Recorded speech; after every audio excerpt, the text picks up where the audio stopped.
Então, boa noite, galera. Sejam bem-vindos a essa continuação da nossa disciplina de Engenharia de Software para o segundo e quarto período do TADS. Tá? Só para a gente lembrar, essa semana a gente já teve uma aula onde nós estudamos um pouquinho os métodos formais, então, aqueles métodos baseados em fórmulas e notações matemáticas para tentar representar sistemas. Tá? Então, a gente viu ah, o que são eles e quais as vantagens, aonde que a gente aplica, onde que a gente não aplica, quando que dá para fazer, quando que não dá para fazer. Tá? Vimos alguns exemplinhos aí de linguagens baseadas nesse tipo de método, e hoje nós vamos estudar um pouquinho o que a gente chama de métodos de quarta geração. Tá? Os métodos de quarta geração, basicamente, eles acompanham o que a gente chama de quarta geração de linguagens de programação. Tá? O que acontece? Com a evolução das linguagens de programação, elas acabaram sendo divididas em gerações. E a engenharia dos softwares em si, eles tiveram que evoluir e levar em consideração esses avanços de geração para geração para que a gente consiga ter uma análise eficiente das coisas. Tá? Quando a gente avançou a ponto de ter uma linguagem de alto nível, por exemplo, que é mais fácil de ser lida e entendida pelos humanos, a engenharia passou a poder ser algo mais longe do hardware também, e assim por diante. Tá? Então, só para a gente não se perder muito nessa nossa nessa nossa conversa, vamos ver um pouquinho de quais são e como que funciona esse esquema das linguagens de geração por geração. Tá? A primeira geração é basicamente composta por linguagens de máquina. Tá? Lá no começo, onde você não tinha forma de programar nenhuma um computador, você tinha que gravar os programas em linguagem de máquina, colocando hum, colocando, por exemplo, os endereços de memória e os valores que você queria colocar em cada endereço. No endereço 10 eu quero o valor 23, no endereço 11 eu quero o valor FF, no endereço 12 eu quero o valor 12, no endereço 13 eu quero o valor 10, no endereço 14 eu quero o valor 50. E aí talvez alguns desses valores representavam instruções que o computador iria executar, e outros desses valores representavam parâmetros que essas instruções precisavam. Né? Talvez 23 era a instrução para imprimir alguma coisa na tela, e os quatro próximos comandos eram o que era para imprimir. Ou então, talvez o comando 12 era o comando de adição, então ele iria adicionar ao que está no valor 10, no endereço 10 de memória, o valor 50, por exemplo. Tá? Então era assim que esses computadores eram programados naquela época. Isso lá nos primórdios, tá? Um pouco antes disso, a programação era feita de maneira mecânica, então a gente não tinha essa parte lógica, essa parte de software dos computadores. Quando a gente passou a ter o programa armazenado dentro do computador, a programação poderia ser feita desse tipo de coisa, tá? Parece que são somente números, tá? Mas no segmento ao lado, primeira coluna fala para o computador aonde colocar na memória e os valores ao lado aonde que vão ser colocados em cada espaço. Então, a explicação do que eu expliquei para vocês agora há pouco. É, e essa programação era extremamente complexa e aqui nunca se imaginaria fazer algo mais complexo. Nunca se imaginaria chegar perto de fazer uma interface gráfica, por exemplo, porque isso daria um serviço inimaginável. Tá? Você tinha que codificar tudo, desde como fazer a leitura do teclado, por exemplo, interagindo com os buffers de entrada do teu computador, ou os buffers de saída na hora de mandar as coisas na tela, até entender as minúcias de como que o processador e as memórias funcionavam para você dar as instruções certas nas horas certas. Tá? Então, aqui a ideia era, os computadores eram máquinas de fazer cálculos repetitivos, tá? Então, o cara programava isso aqui uma vez e ele esperava que isso fosse utilizado pelos próximos 50 anos, tranquilamente. Que era literalmente um inferno de você programar esse tipo de coisa. E muito poucos profissionais do mundo têm essa capacidade hoje, tá? É muito difícil imaginar que alguém da minha geração ou da geração dos meus pais passou por programar dessa forma, tá? Então, isso nessa época a gente não praticamente não tinha engenharia nenhuma a ser feita, porque a própria programação era um processo é, quase que místico, né? Quase que mítico. E isso você não tinha como fazer engenharia de softwares maiores porque você não conseguia desenvolver softwares muito grandes. Você não tinha tantos dados que você conseguia ler. Você não conseguia armazenar vários. A programação orientada a objeto, obviamente, não existia. Então, listas você dificilmente teria como usar.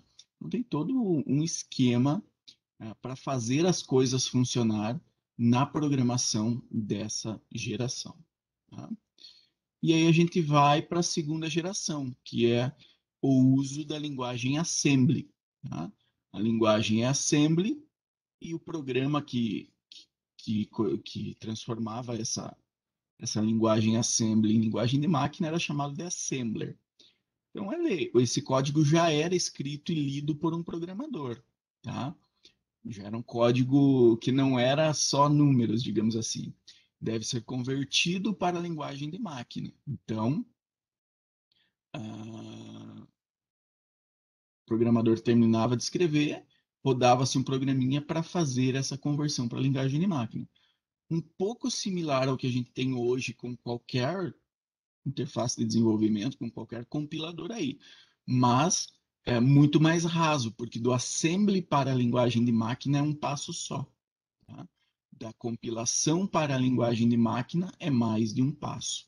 Tá? Você tem que transformar em uma linguagem similar ao assembly para depois virar uma linguagem de máquina, por exemplo. Tá?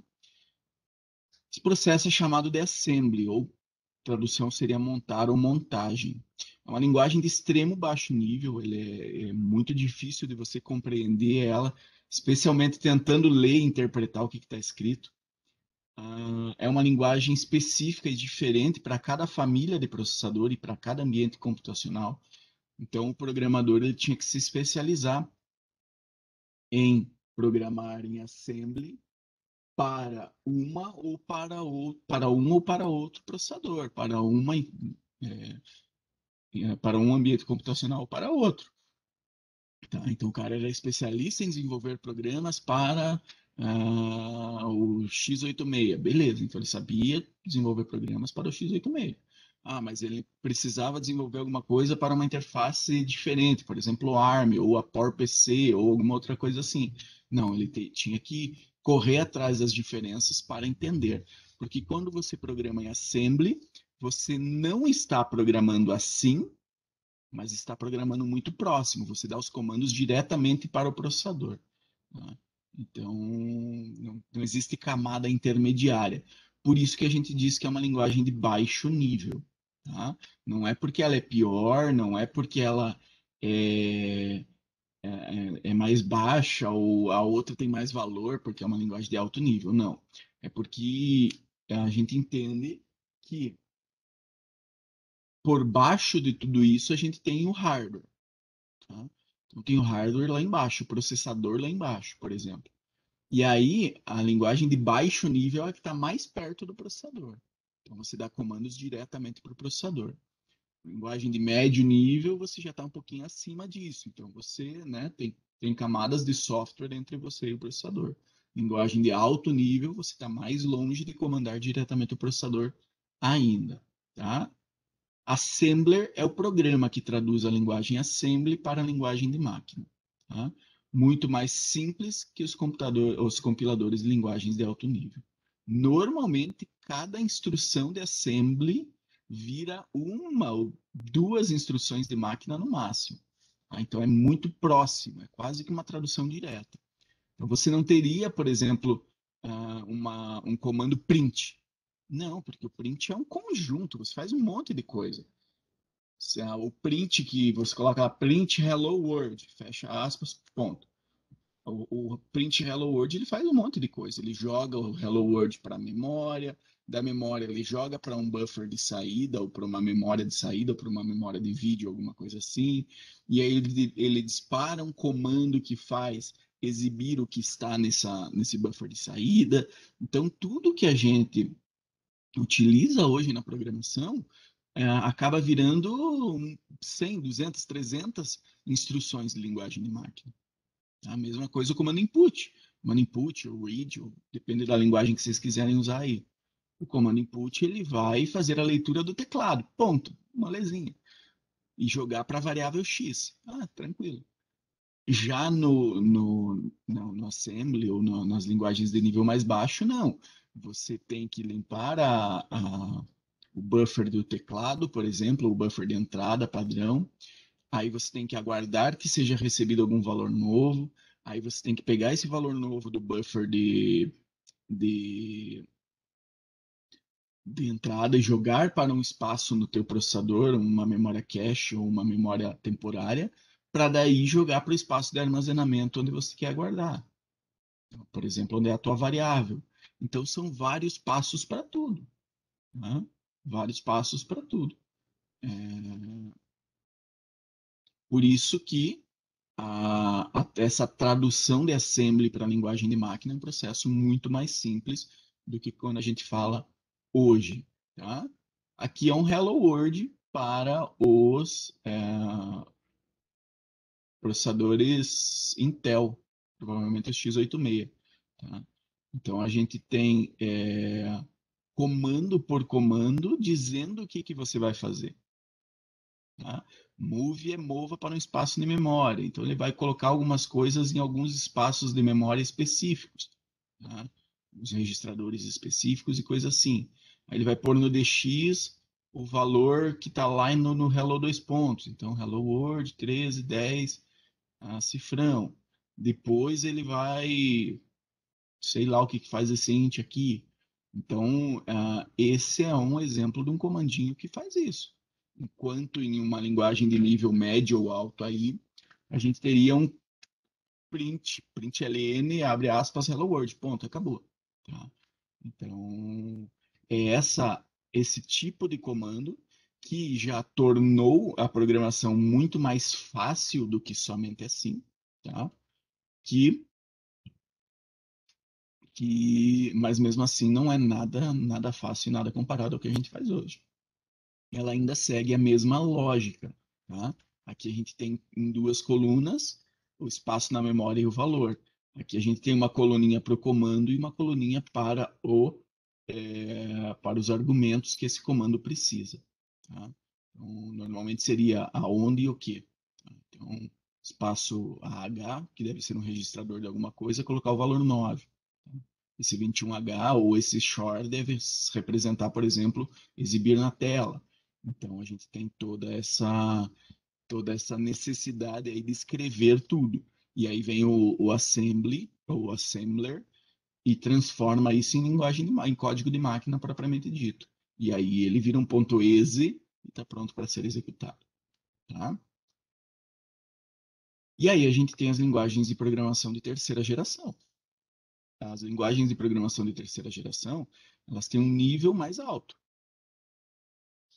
Elas são compiladas ou interpretadas para poderem ser executadas. Então, ó, o que eu falei para vocês: hardware, linguagens de baixo nível, tá? Linguagem de máquina primeiro, linguagens de baixo nível, que estão mais perto do hardware, mais perto do teu processador. E aí nós temos linguagens de baixo nível e linguagens de alto nível, onde a gente teria Fortran, C, Pascal e por várias outras que vocês quiserem citar que nós utilizamos até hoje.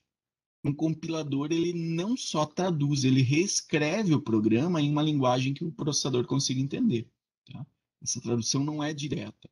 principalmente porque um comando numa linguagem vira vários em linguagem de máquina. Então, essa não é só simplesmente uma tradução. Ele tem que refazer grande parte em uma linguagem de nível mais baixo. Já o interpretador, ele não faz essa tradução, ele não vira um ponto exe, propriamente dito. Ele lê as instruções e roda, lê as instruções e executa. Normalmente, quando você tem um interpretador, o teu programa não roda diretamente. Tá? Você tem que ter um programinha rodando para rodar o teu programa, para rodar as instruções que você quer que sejam executadas. Tá? E é aqui que a gente começou a ter a possibilidade de ter programas maiores, com maior capacidade, com controle de mais dados e mais informações, e podendo exatamente fazer coisas a mais. E aqui que a gente começou a ter o uso ou a necessidade de você ter engenharia. Tá? Então, a gente já começou a ter estruturas de dados, a gente já começou a controlar mais informações, a atender a necessidade de mais pessoas começaram a fazer a programação, e com isso, começou aqueles problemas que a gente viu lá atrás, que eram os problemas que levaram à crise do software, que as pessoas desenvolviam do jeito que queriam, faziam de qualquer jeito e não resolviam as coisas. Tá? Então, para resolver esses problemas, que nós começamos a utilizar a engenharia. Tá? Maior abstração que as linguagens de... Ah, não, aqui nós estamos na linguagem de programação de quarta geração. Então, quarta geração, pessoal, foi onde a gente começa a programar menos. Tá? Onde a gente começa a programar menos, fazer menos codificação para fazer as coisas. Tá? Maior abstração que as linguagens de terceira geração, ou seja, a gente está mais longe, cada vez mais longe do hardware. A gente tem cada vez mais camadas entre o hardware e o programa que eu estou querendo executar. Essas linguagens são desenvolvidas com propósitos muito específicos em mente. Então, nós temos linguagens que são linguagens feitas para criar programas de controle de dados, né, cadastros e alterações e lançamentos. Eu tenho linguagens que são linguagens específicas para fazer aplicações web voltadas para tal coisa. Então, eu tenho linguagens específicas para as coisas. Elas visam diminuir o esforço da programação, tempo necessário para o desenvolvimento do programa e o custo do desenvolvimento de software. Tá? Aqui entra também aquelas linguagens ou aqueles programas de fazer programa, onde você não codifica nada ou quase nada. Tá? Então, onde a programação é quase que feita através de diagramas da engenharia. A gente, para os de vocês que foram com a gente na Formada, a gente viu um exemplo muito legal disso lá, que eu não lembro o nome do programa que eles utilizam. Se alguém lembrar o nome, pode mandar no bate-papo ali. Mas é um programa muito legal, onde ele é tudo feito através de diagramas. Quais dados coletar, quais dados não coletar, o que fazer com isso, o que fazer com aquilo, como que processa esses dados para jogar na tela, por exemplo, como é que eu guardo esses dados no banco de dados. Então, tudo isso aí é feito através de instruções que não são mais código ou que utilizam muita pouca codificação. Tá? Muitas vezes essas são linguagens de domínios específicos. Tá? Exemplo, a SQL, ele é um domínio específico, é uma linguagem que foi feita para coleta de dados, armazenamento, coleta, definição de dados em banco de dados. Tá? Para nós até é em inglês, então fica um pouquinho mais parecendo código, mas imaginem para quem fala, né, para o pessoal que fala inglês nativamente, um comando, por exemplo, select nome, vírgula, idade from usuários where idade maior que 18. Isso é nativo. Select, escolha, nome e idade dos usuários, aonde a idade for maior que 18. Maker Software. Esse é o programa que a Pormad utiliza, David. Então, até esse eu não coloquei nos meus exemplos. Depois eu vou passar uma pequena atividade para vocês fazerem com relação a esse tipo de programa, tá?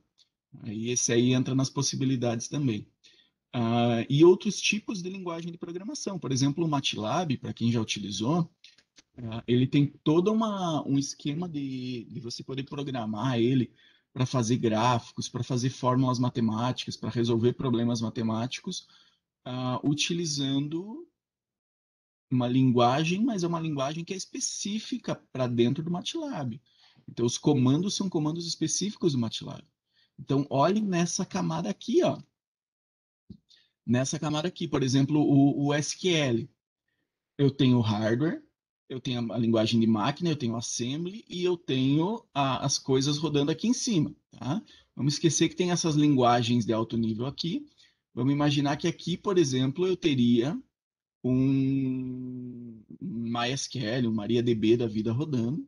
Então, tem um MariaDB rodando aqui, e em cima desse MariaDB, ele tem uma interface que permite que sejam recebidos e executados instruções de SQL. Então, olha que legal. Quando eu dou um comando SQL, ele desce para o MariaDB. O MariaDB interpreta esses comandos e joga isso de uma forma que vai chegar um dia lá no hardware. Por quê? Porque a lista de usuários, os dados dos usuários, eles estão armazenados dentro de um HD, num arquivo protegido pelo teu sistema de banco de dados. Então, eu tenho que chegar lá de uma forma ou de outra. Tá? Os editores de formulários do Delphi, do Visual Basic, de toda a plataforma.net. Não sei se vocês já fizeram alguma vez aqueles formulários do Excel, VBA, ou aqueles formulários do sistema de banco de dados da Microsoft, o Access. Você consegue fazer programas praticamente inteiros dentro do Excel, dentro do Access, onde você faz coleta de dados, validação desses dados, transações, empréstimos, devoluções. Você controla dados de maneiras muito bacanas naquilo lá. E você guarda tudo isso dentro das tabelinhas do Excel, por exemplo, ou do Access. Então, nesse caso, nós estamos ainda mais longe do hardware. Tá? E aqui, como a gente acaba abrangendo programas cada vez maiores, a engenharia acaba entrando em conjunto do planejamento do que você vai fazer. Por exemplo, nesse software que você faz, que a Pormad fez utilizando o Maker Software, para quem viu lá com a gente, cara, quando você pegava um botão, sei lá, cadastrar produto, você tinha o diagraminha representando tudo que iria ser feito. Primeiro faz isso, valida o que está digitado nos campos, depois faz aquilo e depois envia para tal lugar. Verifica se o nome, se o e-mail é um e-mail, verifica se a medida das portas está dentro dos padrões, verifica se o cara não fez aquele esquema que eu já citei, usei como exemplo para vocês, de se ele não lançou portas com tamanho diferente para andares diferentes do mesmo prédio. Então, tudo isso aí é representado por diagramas, é tudo por engenharia. Tá? Tem gente que diria que isso é quase que programar utilizando uma interface Lego, né, onde você encaixa os quadradinhos e cada quadradinho tem a sua função. Não é bem isso, mas é uma ideia exatamente interessante, né? Porque o que acontece? Você acaba permitindo que cada vez mais pessoas sejam capazes de programar. Tá? Eu fui uma vez num dentista lá em São Cristóvão e esse dentista em São Cristóvão me falou que legal, você trabalha com informática e tal, você programa? Eu falei, programa. Ele, pô, que legal, eu queria um programa aqui para minha clínica e testei 2 ou 3 programas comerciais aí, e nenhum deles representavam as informações da boca do paciente do jeito que eu queria. Então eu aprendi a fazer programas puxa, não vou lembrar o nome do programa, mas é um programa nesse estilo, que você programa com a engenharia, né, com os diagramas. Eu aprendi a utilizar esse programa e hoje o programa que eu utilizo fui eu mesmo que fiz. Então, olha que bacana, com esse advento de programas de linguagem de programação de quarta geração, a gente está permitindo que pessoas que nem são da área, que não têm um estudo de programação, não têm um estudo de boas práticas, não têm um estudo de segurança, não têm um estudo de vários fatores que envolvem, de engenharia de software, extremamente importante, nós estamos permitindo que essas pessoas vão lá e criem seus próprios programas.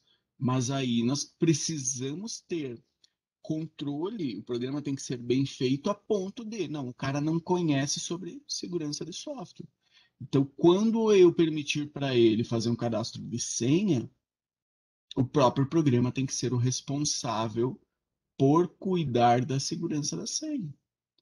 Quando eu fizer uma transação pela rede, opa, então eu não posso nem pensar em permitir fazer uma transação descriptografada. Por quê? Porque o cara não vai saber, possivelmente o programador não sabe o que é criptografia, entendem? Então, junto com as linguagens de programação de quarta geração, nós temos a engenharia de quarta geração, que é justamente o que, onde a gente ah, abre mais para mais pessoas programarem, às vezes com menos conhecimento, mas utilizando a engenharia para fazer a programação. Esse dentista, ele não sabia programar, ele não tinha estudo em engenharia da programação, mas ele sabia explicar em detalhes o que ele precisava do programa dele, o que o programa fizesse.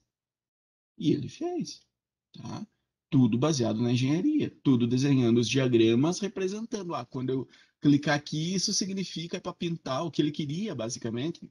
Na verdade, era que o programa, quando ele cadastrasse, por exemplo, os dentes, onde ele ia fazer as restaurações ou os procedimentos, ele queria que o programa não representasse pelo código do dente, porque cada dente tem um código, não manjo muito bem como é que funciona isso aí. Talvez por isso que ele não comprou um programa de mim. O que ele queria? Ele queria que ele cadastrasse esses dentes pelo código. O Davidson vai fazer o dente A1 e o dente A2 e o dente B3. Sei lá, inventei. E ele queria que isso fosse pintado, aparecesse aquela fotinha dos dentes e que ficasse pintadinho ali. Então é esse e esse. E isso que ele não encontrou em nenhum dos programas comerciais que ele queria. Por quê? Porque ele gostava de abrir e mostrar para o paciente, tá vendo aqui, é esse é teu dente aqui, esse é teu dente ali. E aí dizer, nós vamos fazer o teu dente A1 e o B2 para o cliente não representava nada. Tá? Então, aí nós temos muitas vezes os desafios da engenharia de software. A gente tem, eu já citei esses exemplos para vocês, mas a gente tem cada vez mais pessoas de fora da área de sistemas, na área de informática em geral, trabalhando e ganhando dinheiro com informática. Muitos dos programas que a gente utiliza hoje nasceram na cabeça de um administrador e não de um programador. Muitas das startups nasceram da cabeça de um administrador e não de um programador. E aí ele contratou um programador. Ótimo, muito bom para ele. Tudo bem, todo o mérito, porque ele teve a ideia e tudo mais. Mas espera aí, eu, enquanto professor de informática, de programação e de engenharia de software, o que eu quero é que vocês, meus alunos, tenham esse tipo de ideia e adotem esse papel de ir lá e, não, então vamos empreender, vamos transformar esse produto. De vocês que participaram daquele evento do Sebrae que a gente teve no IF, aposto que vocês notaram praticamente a mesma coisa que eu. As ideias que surgiram, a grande maioria delas não veio da galera da informática. Ou se veio, não veio da galera que realmente programa ou que colocaria a mão na massa. Veio do pessoal que não tem tanto conhecimento técnico, mas tem um conhecimento em ideias muito grande. E aí ele tem como te descrever tudo isso. Eu só preciso trabalhar com a engenharia para fazer tudo isso sair do papel. Tá? Fox Pro é uma linguagem. O Fox Pro, na verdade, é um tipo esquisito de banco de dados da Microsoft. Agora eles têm o Visual Fox Pro também, que embute algumas linguagens, algum esquema de programação, onde você consegue fazer programas dentro da própria plataforma, de maneira um pouco similar ao Axis. Tá? CSS é uma linguagem de programação de quarto nível, de quarta geração, onde você tem seletores e de repente você diz, ó, eu quero pegar todo mundo que seja caixa de texto da minha página. Todas as caixas de texto. 2 pontos. Cor de frente vermelha, cor de fundo azul. Pá. Isso é uma linguagem. Eu estou passando instruções para alguém em algum lugar. Imagina quantas instruções de máquina isso executa. Ah, então beleza. Então eu tenho que selecionar todas as caixinhas de texto. Para cada uma dessas caixinhas de texto, eu tenho que ir lá no espaço de memória que representa a cor do texto, né, a cor da frente dele, e mudar para o vermelho. Para todas as caixinhas, eu tenho que ir lá no espaço de memória, na propriedade que representa a cor de fundo, e mudar para o azul. Então, isso vai rodar, dependendo da tua página, 100, 200, 300 vezes, por exemplo. Não no caso de caixas de texto, porque a gente dificilmente teria uma página com 300 caixas de texto. Mas a gente poderia ter, por exemplo, isso representando parágrafos. Ah, eu quero mudar para todos os parágrafos.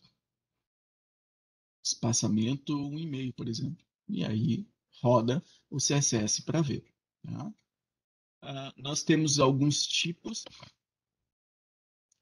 específicos, por exemplo, o Table Driven Programming, que roda com frameworks e bibliotecas e gera programas sem a necessidade da programação propriamente dita ou com muita pouca programação, e normalmente geram o programa a partir de resultados do uso de ferramentas de engenharia e análise, tá? Como tabelas, o uso de tabelas e de diagramas para representar o que você quer que faça. Tá? Então, esse tipo aqui, hoje nós temos muitos e muitos exemplos. Vocês já devem ter visto até propagandas no Facebook aí. Desenvolva seu programa de controle de estoque sem saber programar. Crie um jogo do zero sem precisar de experiência em programação. É desse tipo de coisa que a gente está falando. Tá? E funciona, funciona. Eu conheço muitos professores, eu conheço muitos alunos que têm um preconceito danado contra isso.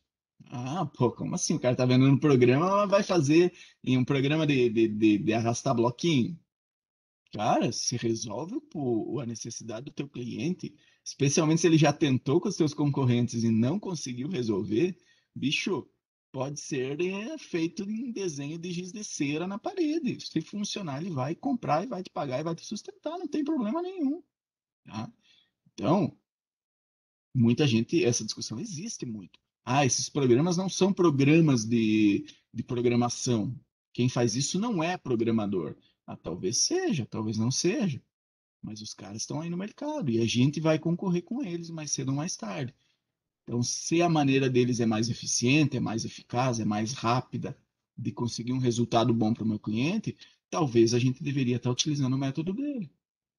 Tá? Se com um Table Driven Programming eu consigo fazer um programa sem erros, entregar para o meu cliente em 3 meses e desenvolvendo em, sei lá, C Sharp da vida, eu consigo desenvolver o mesmo programa em 8 meses, cara, tem alguma coisa muito errada.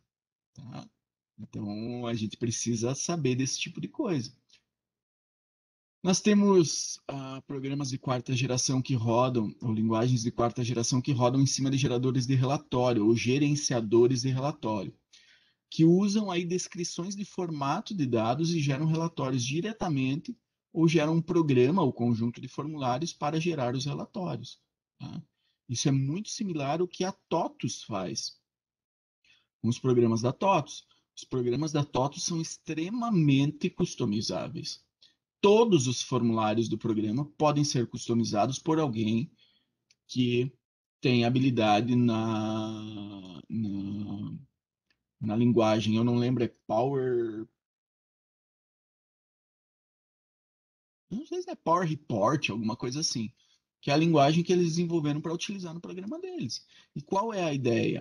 Uh, os bancos de dados são extremamente genéricos. E o que diz que tem dentro do banco de dados são outros campos no banco de dados. Então, não é que a tabela vai ter o campo clientes e o primeiro campo vai ser nome. Não. A tabela é X001 e o campo é x001_1, x001_2, x001_3. E aí você tem em outros locais do banco de dados armazenando. Opa, o x001 é para guardar informações de clientes. O campo x001_1 é para guardar o nome. Ele vai guardar dados da seguinte forma. Ele vai ser é, ele vai ser validado da seguinte forma: não tem validação, ou vai ser validado como um e-mail, ou como um número de telefone, ou alguma coisa assim. Então, são várias as possibilidades, tá? Sempre rodando em volta dos relatórios e, tá, aqui entrando também no gerenciamento de dados. Comandos avançados para manipulação de dados, modificação de arquivos e documentação de dados. Aqui a gente entra tanto nesse esquema que a TOTUS utiliza, quanto nas linguagens específicas para definição e manipulação de dados, né?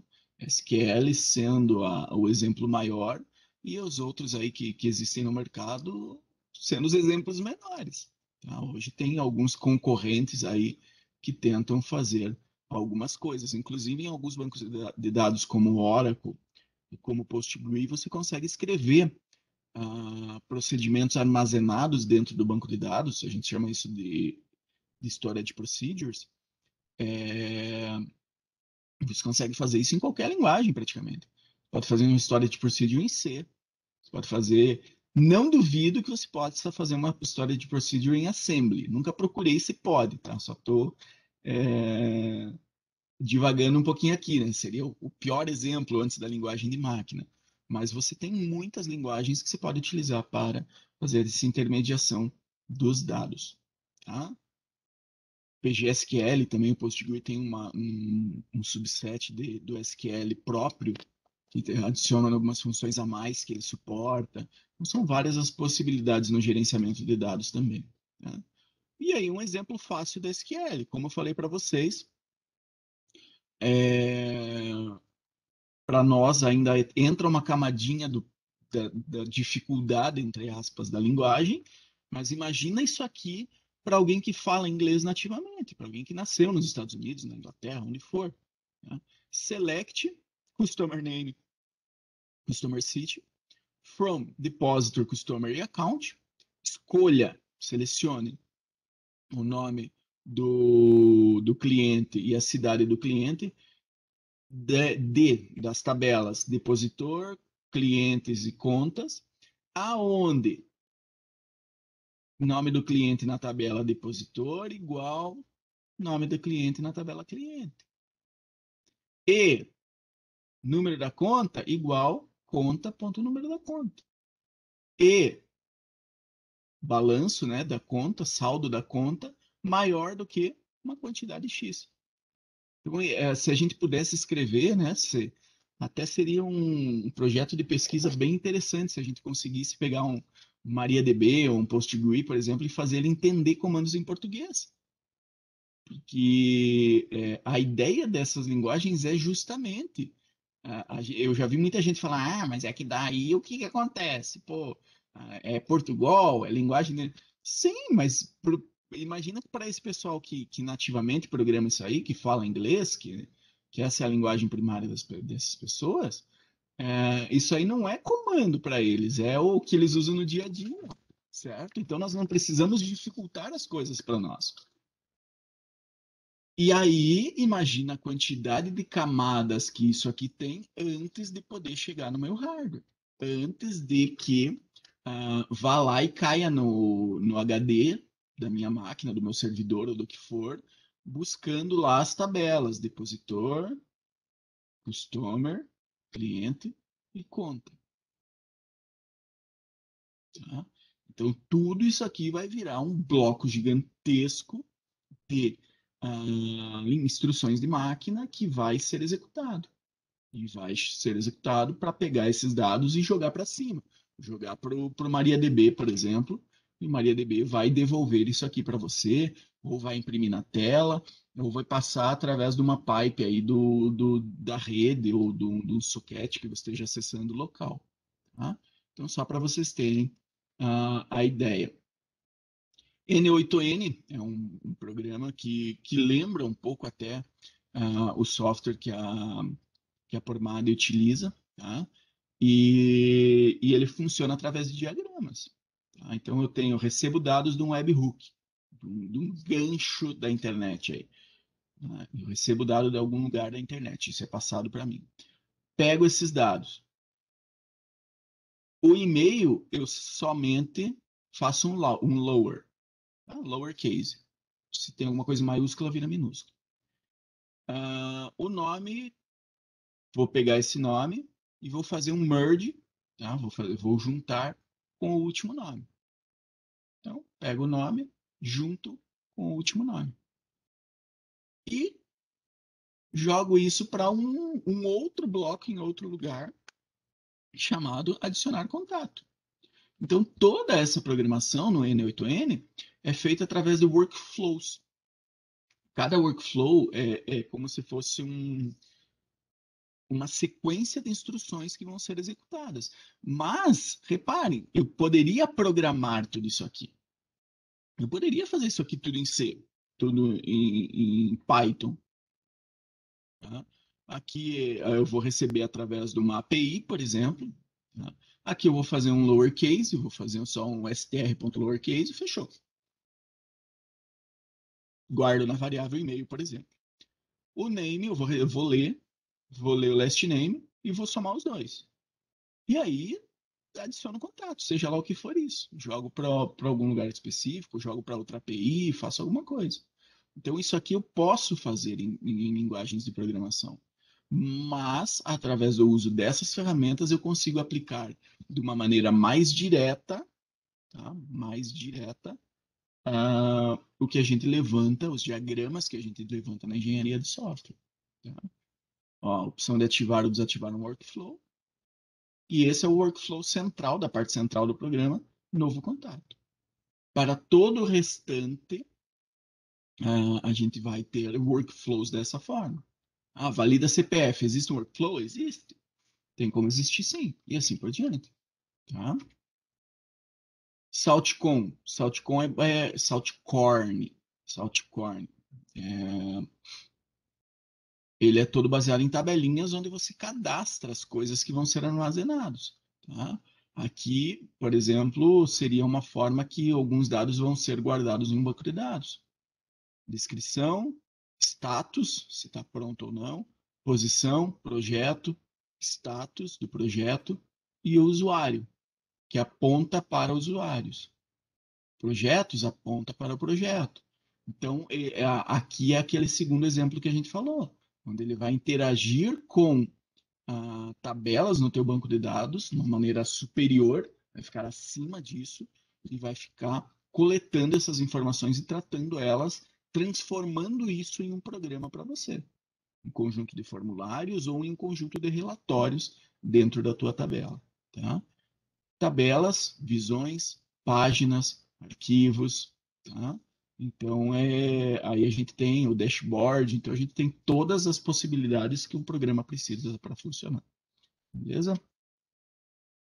Hintag, o Hintag é dos que eu vi, é o que tem um gerador de tela de cadastro mais complexo, né? Onde você gera cada uma das telas que você precisa e ele cria a estrutura do banco de dados necessária para isso. Tá? Então, eu não vou criar isso aqui no banco de dados, eu vou vir no Hintag e vou vir aqui no menu. Eu quero codificar. Isso aqui é a tela de codificação, para vocês terem uma ideia. E eu vou abrir uma nova tela, por exemplo, e vou cadastrar aqui, vou fazer esses campinhos. ID, data, receitas, companhia, currency, tipo de moeda, né? Projeto, total, membro, job do cliente. Então, aqui eu vou cadastrar essas informações, vou criar essa tela, e quando eu clicar para salvar ela e para aplicar ela especificamente, ele vai gerar toda essa estrutura de banco de dados abaixo para guardar essas informações. Tá? E aí eu vou fazer todo o procedimento do resto das coisas que eu preciso. Então, quando eu for fazer uma tela diferenciada, onde eu vou, por exemplo, pegar alguma coisa e mudar o status dela, o livro está emprestado, então eu não posso emprestar. Então, dentro de cada botãozinho desse, ou no botãozinho de salvar, isso aqui não são botões, são caixas de texto, né? Então, dentro de cada uma dessas caixas de texto, eu posso ter propriedades de validação, de controle do que eu quiser. E no salvar eu tenho todo um esquema parecido com isso aqui, tá? Para representar o que vai ser feito quando eu pegar e clicar em salvar.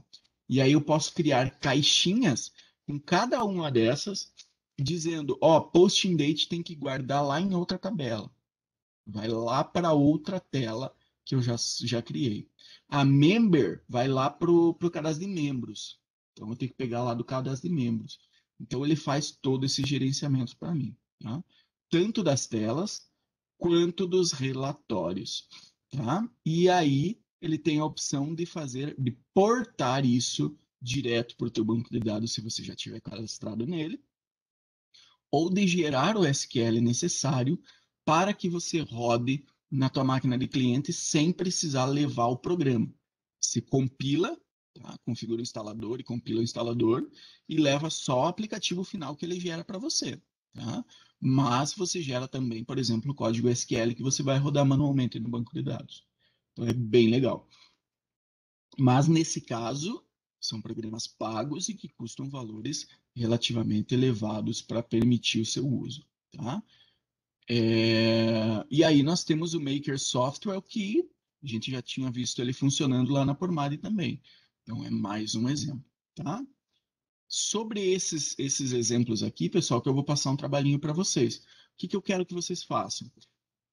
Cada um busque um exemplo de programa de quarta geração que faz programação sem código ou com muito pouco código, baseado em engenharia, e faça o levantamento de algumas informações básicas. Tá? Se esse programa tiver um demo ou for gratuito, for open source, alguma coisa assim, baixa, instala e roda. Tira os prints da telinha e coloca lá no Classroom para mim entregar. Se não for, procura alguns prints dele funcionando, dá uma pesquisada sobre ele e explica como é que ele faz para fazer a geração de programas. Mais ou menos como eu fiz para vocês aqui com esses 3 exemplos. Tá? Podem ser programas para gerar programas complexos, pode ser programas gerados para nichos específicos. Tá? Eu tenho um programa que é utilizado para criar jogos, por exemplo. Então, eu gosto dessa ideia, eu vou lá e vou ver o funcionamento dele. Tá?